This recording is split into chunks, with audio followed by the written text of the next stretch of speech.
جو آج کے ہمارے مہمان خاص ہے وہ جامعہ اشرفیہ مبارک پور یو پی، جو کہ حضور حافظ ملت علیہ الرحمہ کا گلشن ہے، جسے ازہر ہند کہا جاتا ہے۔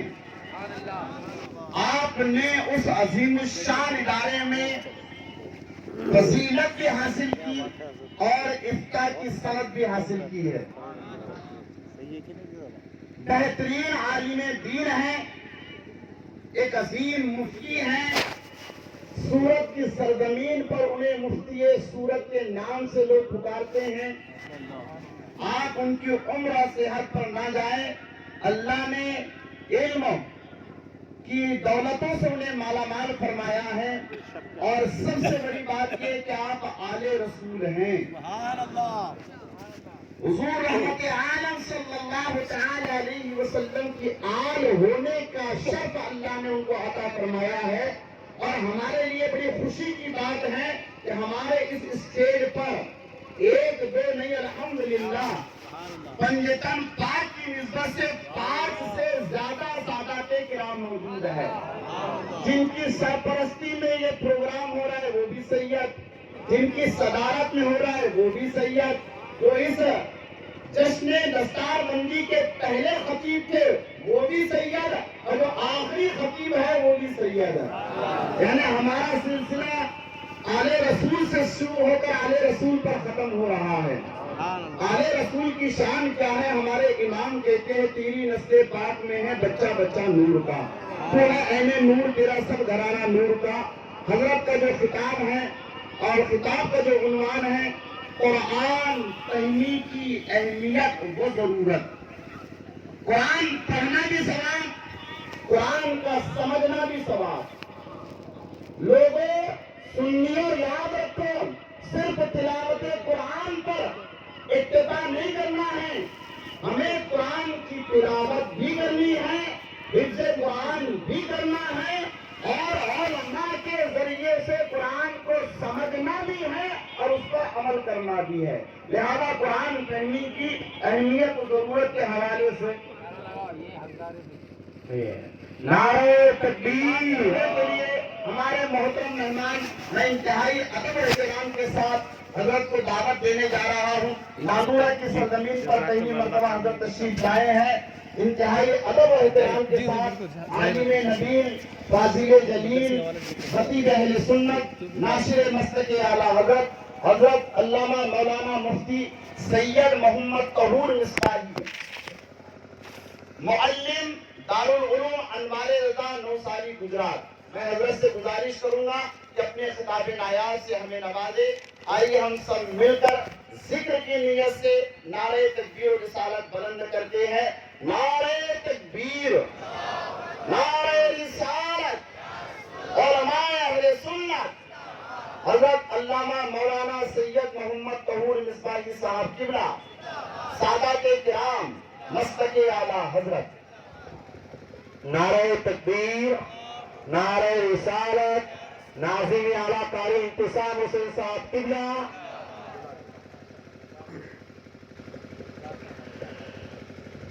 پیر طریقت، رہبر شریعت، آل رسول، اولاد علی، اولاد غوث اعظم، اولاد بطول، حضرت علامہ مولانا سید اظہار الاسلام خانوادہ نقش بندیہ کے چشم و چراغ و دیگر علماء ذوی الاحترام، السلام علیکم ورحمۃ اللہ وبرکاتہ۔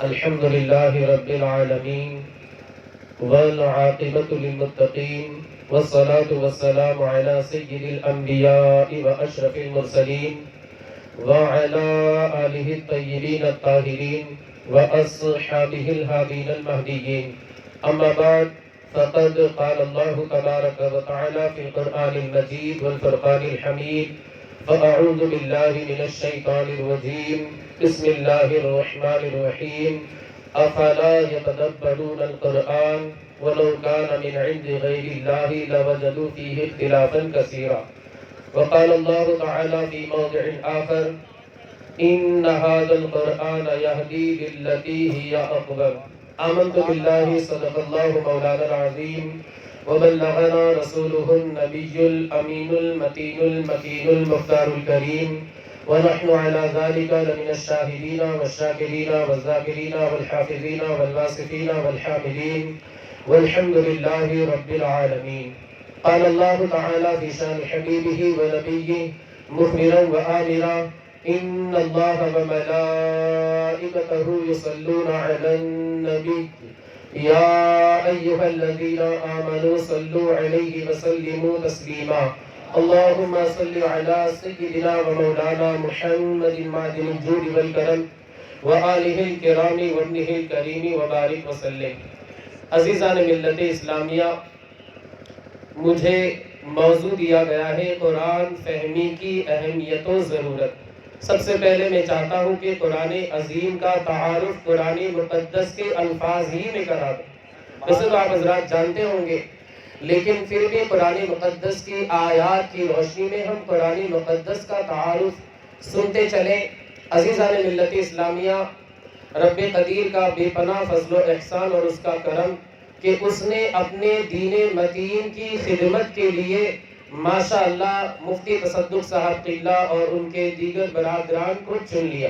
ہم تقریر کر کے جائیں، یہ ہماری تقریر کا اثر سمجھ لیجئے دوست 4-5 گھنٹے تک اس کا اثر رہے گا. اصل کام ان مدارس کا ہے، اصل کام ان علماء کا ہے جو مسجد کی خدمت انجام دیتے، تدریس کے منصب پر فائز ہیں. اصل کام جو مدارس کی ذمہ داری کو سنبھالتے ہیں اور تدریس کی مسند کے اوپر متمکن اور فائز ہیں، اصل کام ان کا ہے. ورنہ ہماری تقریر 4-5 گھنٹے اس کا اثر رہے گا، پھر اللہ کرے کہ اثر رہے، ورنہ اکثر و بیشتر ایسا ہوتا ہے کہ پھر 4-5 گھنٹے کے بعد اس گولی کا ڈوز ختم ہو جاتا. اللہ ہم سب کو عمل کی توفیق عطا فرمائے.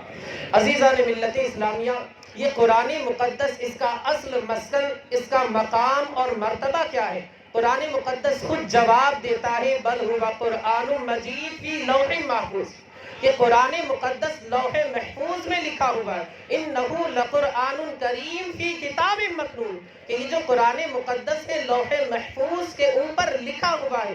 اب یہ قرآن مقدس کس کی جانب سے نازل ہوا؟ خود قرآن کہتا ہے تنزیل من رب العالمین، کہ قرآن مقدس کہیں اور سے نہیں، رب العالمین کی جانب سے اترا ہے. اب یہ قرآن، ہم اس سے سوال کرتے ہیں، اے قرآن تو بتا کہ تیری شان کیا ہے؟ قرآن کہتا ہے لا یأتیہ الباطل من بین یدیہ ولا من خلفہ، کہ قرآن مقدس کی شان اور عظمت یہ ہے کہ باطل بات، ناحق بات نہ اس کے آگے سے آتی ہے نہ اس کے پیچھے سے آتی ہے. تنزیل من حکیم حمید، حکیم و حمید کا اتارا ہوا ہے. اب ہم قرآن سے پوچھتے ہیں قرآن تو بتا تجھے لانے والے کون ہیں؟ قرآن کہتا ہے نزل بہ الروح الامین، مجھے لانے والے کوئی اور نہیں، سدرہ کے مکی روح الامین حضرت سیدنا جبریل امین لانے والے ہیں. اب ہم قرآن سے پوچھیں اے قرآن تیرے نزول کا مقصد کیا ہے؟ تو قرآن کہتا ہے ھدی للناس، میرے نزول کا مقصد لوگوں کو ہدایت دینا ہے. وَلِتُنذِرَ أُمَّ الْقُرَىٰ وَمَنْ حَوْلَهَا، تاکہ مصطفیٰ کریم صلی اللہ علیہ وسلم ام القریٰ یعنی مکہ مکرمہ اور اس کے آس پاس جتنی بستیاں ہیں ان کو اللہ کے عذاب سے ڈرائے، اللہ کے عقاب سے ڈرائے اور اللہ کے جو فرامین ہیں ان تک پہنچائے. ام القریٰ کا مطلب ہوتا ہے جو بستیوں میں مرکزی جسے حیثیت حاصل ہو، سینٹر جسے کہا جاتا ہے. اب دنیا کے نقشے میں دیکھیں گے الحمدللہ مکہ مکرمہ کی مرکزی حیثیت زمینی اعتبار سے بھی، اور ویسے تبلیغ کے اعتبار سے تو مکہ مکرمہ کی مرکزی حیثیت ہے ہی، لیکن رب کعبہ نے اسے زمینی اعتبار سے بھی مرکزی حیثیت عطا فرمائی. یہ قرآن مقدس، ہم اس کی شان کے تعلق سے سوال کریں کہ قرآن تیری شان اور عظمت، ایک شان تو آپ نے ابھی سنی، ہم قرآن مقدس کے تعلق سے سوال کریں تیری حفاظت کا ذمہ کس نے لیا ہے؟ قرآن کہتا ہے اِنَّا نَحْنُ نَزَّلْنَا الذِّكْرَ وَإِنَّا لَهُ لَحَافِظُونَ.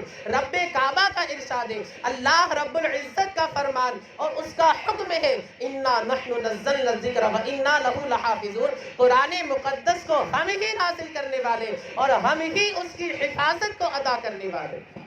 نعرہ تکبیر، نعرہ رسالت، عظمت قرآن. اس قرآن مقدس سے ہم سوال کریں قرآن تو کس مہینے میں اترا؟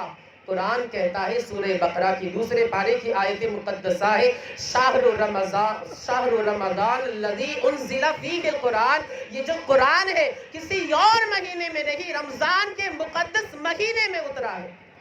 آپ ذرا سوچو تو صحیح، رمضان کے مہینے میں قرآن اترا۔ ہم قرآن سے پوچھے قرآن تو رات میں اترا یا دن میں اترا؟ اور اگر رات میں اترا تو کون سی شب تھی، کون سی رات تھی؟ قرآن کہتا ہے اِنَّا أَنزَلْنَاهُ فِي لَيْلَةِ الْقَدْرِ، رب کعبہ فرماتا ہے ہم نے اسے لیلۃ القدر شب قدر میں نازل فرمایا ہے۔ اس قرآن سے ہم پوچھے قرآن تو کس کے اوپر نازل ہوا؟ قرآن تو کس کے اوپر نازل ہوا؟ قرآن کہتا ہے عَلَىٰ قَلْبِكَ لِتَكُونَ مِنَ الْمُنذِرِينَ لِنُثَبِّتَ بِهِ فُؤَادَكَ، قرآن کہتا ہے کہ میں کسی اور کے اوپر نہیں، مصطفیٰ کے سینے پر نازل ہوا ہوں۔ عزیزان ملت اسلامیہ، یہ قرآن کریم کا مختصر تعارف تھا، کون لائے، کون سے مہینے میں آیا، کس شب میں آیا، یہ ساری چیزیں قرآن کے تعلق سے قرآن ہی کی روشنی میں نے آپ حضرات کے سامنے بیان کی۔ اب یہ قرآن مقدس، اس کا جلال اور اس کی شان تو دیکھیں۔ اللہ رب العزت ارشاد فرماتا ہے لو انزلنا هذا القرآن على جبل لرأيته خاشعا متصدعا من خشية الله، اگر اس قرآن کو ہم کسی بھی پہاڑ پر اتارتے، چاہے وہ کوہ قاف ہو، کوہ طور ہو، کوئی بھی پہاڑ ہو، اگر اس قرآن کو ہم کسی پہاڑ پر اتارتے، نازل فرماتے لرأيته خاشعا متصدعا من خشية الله، تو تم ضرور بھی ضرور اللہ کی خشیت سے، اللہ کے خوف سے، اللہ کے ہیبت سے اور اللہ کی تجلی سے تم ضرور بھی ضرور اس پہاڑ کو جھکا ہوا اور ریزہ ریزہ پاش پاش ٹکڑے ٹکڑے ہوتا دیکھتے۔ اللہ رب العزت نے قرآن مقدس کے جلال کے تعلق سے ارشاد فرمایا، کلام ربانی یہ ظاہر سی بات ہے۔ دوسرے مقام پر رب کعبہ ارشاد فرماتا ہے 22 پارے کی سورۃ الاحزاب کی آیت مقدسہ 6 رکوع پہ رب کعبہ ارشاد فرماتا ہے اِنَّا عَرَضْنَا الْأَمَانَةَ عَلَى السَّمَاوَاتِ وَالْأَرْضِ وَالْجِبَالِ فَأَبَيْنَ أَن يَحْمِلْنَهَا وَأَشْفَقْنَ مِنْهَا وَحَمَلَهَا الْإِنسَانُ، ہم نے آسمان کے اوپر امانت پیش کی، زمین کے اوپر امانت پیش کی، پہاڑ کے اوپر امانت پیش کی، فَأَبَيْنَ أَن يَحْمِلْنَهَا، ان ساری چیزوں نے امانت کے اٹھانے سے انکار کر دیا۔ وَحَمَلَهَا الْإِنسَانُ، انسان نے اس امانت کو اٹھا لیا۔ عزیزان ملت اسلامیہ، مفسرین کرام بیان فرماتے اس آیت کریمہ کی تفسیر میں کہ اس آیت کریمہ میں امانت سے مراد کوئی اور چیز نہیں، قرآن مقدس مراد ہے، اور انسان سے مراد کہ وہ انسان کون انسان ہے جس نے اس امانت کو اٹھا لیا۔ مفسرین کرام فرماتے انسان سے کوئی اور نہیں بلکہ انسان کامل، انسان کامل، انسانیت کے جان مصطفیٰ کریم کی ذات مقدسہ مراد ہے کہ مصطفیٰ کریم نے اس امانت کو اٹھا لیا۔ مصطفیٰ کریم صلی اللہ علیہ وآلہ وسلم نے تنہ تنہا اس امانت کو اٹھا لیا، اور اعلیٰ حضرت علیہ رحمت والرضوان نے الرحمن علم القرآن، آپ نے شروع میں بالکل ترجمہ بھی سنا ہوگا، تلاوت بھی سنی ہوگی کہ خلق الانسان کا ترجمہ حضور اعلیٰ حضرت نے کنز الایمان میں انسانیت کی جان کیا ہے کہ انسانیت کی جان محمد کو پیدا فرمایا۔ تو جو وَحَمَلَهَا الْإِنسان میں اللہ رب العزت نے جو یہ ارشاد فرمایا کہ انسان نے اسے اٹھا لیا، مفسرین کرام فرماتے کہ انسان کامل اس سے مراد ہے، یعنی مصطفیٰ کی ذات مقدسہ مراد ہے۔ امام فرماتے جس کو بارے دو عالم کی پرواہ نہیں، ایسے بازو کی قوت پہ لاکھوں سلام۔ آپ ذرا سوچو تو صحیح، یہ قرآن مقدس، اس کا جلال، علامہ امام غزالی احیاء العلوم کے اندر فرماتے ہیں کہ قرآن مقدس کا جلال اور اس کی تجلی، اللہ اکبر، لوح محفوظ کے اوپر ہر حرف، لیٹر جسے کہا جاتا ہے، لیٹر کا مجموعہ اسے ورڈ کہا جاتا ہے، ورڈ کا مجموعہ اسے سینٹنس کہا جاتا ہے، وغیرہ وغیرہ، آپ حضرات جانتے ہیں ماشاءاللہ ایجوکیٹڈ لوگ بیٹھے ہوئے۔ تو قرآن کریم کا ایک ایک حرف لوح محفوظ کے اوپر، کوہ قاف، کوہ مطلب ہوتا ہے پہاڑ، اور قاف ایک پہاڑ کا نام، کوہ قاف کے برابر لوح محفوظ کے اوپر قرآن مقدس کا ایک ایک حرف کوہ قاف کے برابر ہے۔ اگر سارے فرشتے مل کر کے اس ایک حرف کو اٹھانا چاہے نہیں اٹھا سکتے۔ امام غزالی فرماتے ہیں قرآن مقدس میں رب کعبہ ارشاد فرماتا ہے فَلَمَّا تَجَلَّى رَبُّهُ لِلْجَبَلِ جَعَلَهُ دَكًّا وَخَرَّ مُوسَى صَعِقًا، اللہ نے اپنے کلام کی تجلی کوہ طور کے اوپر ڈالی، نتیجہ یہ ہوا کہ وہ ریزہ ریزہ ہو گیا، پاش ہو گیا، اور حضرت سیدنا موسیٰ کلیم اللہ بے ہوش ہو کر کے گر پڑے۔ یہ اللہ کی تجلی کا عالم ہے، اللہ کے کلام کے جلال کا عالم ہے، لیکن مصطفیٰ کے سینے کی مضبوطی پر قربان جاؤ، تنہ تنہا رب کعبہ کے کلام کو برداشت فرما لیا۔ یہ مصطفیٰ کریم کا اعجاز، ان کا کمال، ان کا فضل اور ان کا کرم ہے۔ میرے دوستو، یہ اللہ رب العزت نے اپنے محبوب جناب محمد الرسول اللہ صلی اللہ علیہ وآلہ وسلم کو یہ کمال اور فضل عطا فرمایا۔ وَحَمَلَهَا الْإِنسان، کہ اللہ کے انسان نے یعنی مصطفیٰ کریم نے اس امانت کو اٹھا لیا۔ عزیزان ملت اسلامیہ، یہ قرآن مقدس کا اعجاز اور مصطفیٰ کریم صلی اللہ علیہ وآلہ وسلم کی شان تھی۔ اب مجھے چونکہ موضوع دیا گیا ہے قرآن مقدس، قرآن فہمی کی اہمیت و ضرورت، قرآن مقدس میں غور و فکر کرنا، پھر غور و فکر کر کے یہ نتیجہ نکالنا۔ قرآن مقدس میں امام غزالی فرماتے احیاء العلوم کے اندر کہ افرأیتم ما تحرسون، افرأیتم ما تمنون، افرأیتم الماء الذی تشربون، افرأیتم النار التي تورون، کہ بھلا بتاؤ تو جو تم بوتے ہو، بھلا بتاؤ تو وہ مادہ منویہ جو تم گراتے ہو، بھلا وہ پانی جسے تم پیتے ہو، بھلا وہ آگ جسے تم جلاتے ہو۔ امام غزالی فرماتے یہ ساری چیزیں بیان کرنے کا مقصد یہ ہے، آگے اللہ نے فرمایا بھی ہے کہ کیا تم اسے اتارنے والے ہو، کیا تم اسے نازل کرنے والے ہو یا ہم نازل کرنے والے۔ امام غزالی فرماتے یہ ساری آیات بیان کرنے کا مقصد یہ ہے، رب کعبہ نے اس انداز سے ان آیات کو اس لیے بیان فرمایا کہ انسان ان آیات میں غور کرے، اللہ کی یہ جو مخلوقات ہے ان پر غور کرے، پھر اس کے بعد خالق کے موجود ہونے کا عقیدہ رکھ لے۔ امام غزالی فرماتے اور قرآن مقدس کی آیات میں غور و فکر کرنا۔ تفسیر نعیمی کے اندر علامہ احمد یار خان نعیمی، مفتی احمد یار خان نعیمی فرماتے قرآن مقدس کی ایک آیت غور و فکر کے ساتھ پڑھنا 1000 آیتیں جو بغیر غور و فکر کے پڑھی جائے اس سے بہتر ہے۔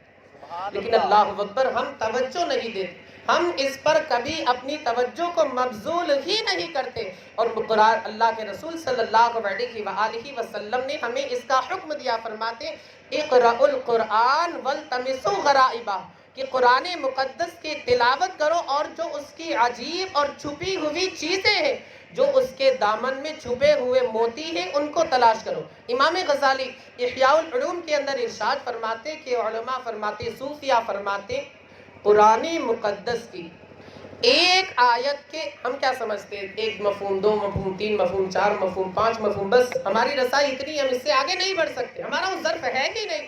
امام غزالی فرماتے کہ صوفیاء فرماتے، علماء فرماتے قرآن مقدس کی ہر آیت کے تقریباً 60,000 مفاہیم۔ سبحان اللہ، کتنے؟ 60,000۔ اللہ اکبر، ہم تو 2-4 جان لیتے تو اپنے آپ کو بہت بڑا علامہ فخامہ سمجھنے لگتے، حالانکہ سمندر کے سامنے ایک کوزے کی کیا حیثیت ہے۔ اور امام غزالی فرماتے کہ قرآن مقدس، ہم یہ سمجھتے کہ قرآن مقدس میں چند علوم ہے، 50 ہے، 100 ہے، 200 ہے، 300 ہے، 1000 ہے، بس اس سے زیادہ ہماری رسائی ہے نہیں۔ امام غزالی فرماتے قرآن مقدس کے اندر تقریباً 77,200 علوم پائے جاتے ہیں۔ کتنے؟ 77,200 علوم پائے جاتے ہیں۔ اسی بنیاد پر مولا کائنات، شیر خدا، حیدر کرار، فاتح خیبر، داماد مصطفیٰ کریم کے چوتھے خلیفہ، اللہ اکبر، جن کے تعلق سے امام فرماتے مرتضی شیر حق، اشجع الاشجعین، ساقی شیر و شربت پہ لاکھوں سلام، اصل نسل صفا، وجہ وصل خدا، فتح باب ولایت پہ لاکھوں سلام۔ وہ مولا کائنات، وہ شیر خدا، وہ حیدر کرار، وہ فاتح خیبر، مصطفیٰ کریم کے داماد، مصطفیٰ کریم کے صحابی، مصطفیٰ کریم کے چچازاد بھائی، مصطفیٰ کریم کے چوتھے خلیفہ، وہ فرماتے اگر میں چاہوں تو سورہ فاتحہ کی تفسیر سے 70 اونٹوں کو بوجھل کر دوں۔ سورہ فاتحہ کی تفسیر سے 70 اونٹوں کو بوجھل کر دوں، یعنی اتنی تفسیریں، اس کی اتنی جلدیں ہو جائے گی کہ 70 اونٹ اسے اٹھائیں گے۔ یہ مولا کائنات باب العلم جنہیں کہا جاتا ہے، مصطفیٰ کریم نے فرمایا تھا انا مدینۃ العلم وعلی بابھا۔ اور امام غزالی فرماتے ہیں کہ ترتیل سے جو قرآن مقدس کے اندر فرمایا گیا ورتل القرآن ترتیلا، کہ قرآن مقدس کو ٹھہر کر، آہستہ، رک کر کے پڑھو، اس کی وجہ بھی یہی ہے کہ تم قرآن مقدس کے معانی میں غور و فکر کرتے تھے. لیکن آج ہمارا حال یہ ہے کہ ہم ایسے حافظ کو تلاش کرتے جو بالکل فٹافٹ جلدی ہمیں باہر کر دیتا. اللہ اکبر، ہمیں کیا ہو گیا ہے؟ ہمیں کس چیز کی جلدی؟ حالانکہ ہم باہر جا کر کے کھڑے رہ کر کے کئی منٹ ضائع کر دیتے کھڑے رہ کر کے، جب ہمارے پیر نہیں درد کرتے.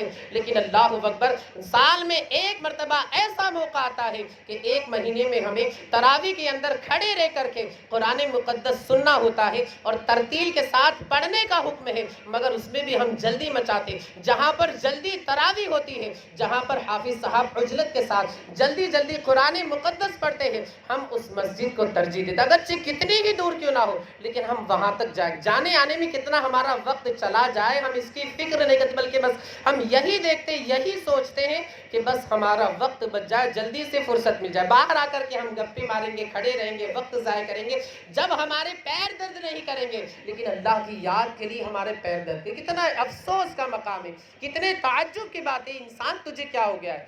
اللہ اکبر. میرے دوستو، قرآن مقدس کے مفاہیم، معانی، مطالب اور اس کے دامن میں جو چھپے ہوئے موتی، اس کی تہ میں جو چھپے ہوئے موتی ہے، جو جواہر ہے، انسان اس تک نہیں پہنچ سکتا. قرآن مقدس میں اللہ نے فرمایا قُلْ لَوْ كَانَ الْبَحْرُ مِدَادًا لِكَلِمَاتِ رَبِّي لَنَفِدَ الْبَحْرُ قَبْلَ أَن تَنْفَدَ كَلِمَاتُ رَبِّي وَلَوْ جِئْنَا بِمِثْلِهِ مَدَدًا.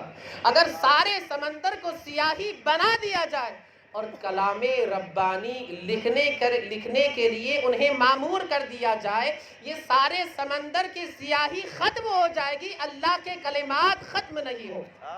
سبحان اللہ. آپ ذرا سوچو تو صحیح، آج کل انسان تھوڑا بہت پڑھ لیتا ہے، اپنے آپ کو بہت بڑا سمجھنے لگتا ہے کہ میں نے قرآن مقدس کا علم حاصل کر لیا. علامہ فخامہ اپنے آپ کو پتہ نہیں کیا کیا سمجھنے لگتا ہے.